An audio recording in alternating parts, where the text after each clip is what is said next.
আসসালামাইকুম রহমতুল্লাহ। এই যে আমার বন্ধু প্রতিদিনের মতো আজকেও চলে আইছে। আসলে ও আইসে, ওর যখন খিদে মিদে লাগে তখন ও আমার কাছে আইসে, কিন্তু ওকে আদর করা লাগে, আদর না করলে থেকে চলে যায়।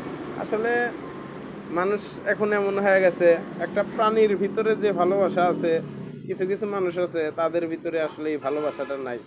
আসলে দুনিয়াটা এমন পর্যায়ে চলে আইছে যে বাংলাদেশ ডিজিটাল করতে করতে করতে করতে এমন ডিজিটাল করে হালাইছে যে মানুষ মৃত্যুকে ভুলে গেছে। আসলে মানুষের কি করা উচিত, মুসলমান মানুষদের, এগুলা মানুষ আসলে মুসলমানদের কালচার থেকে বাড়ায় গেছে ধীরে ধীরে। আসলে আল্লাহ মালিক তো সবার হিসাব একবারে নিব না, এক একজনের হিসাব এক একভাবে নিব। যে যেরকম করব সেই রকম ফল পাবো।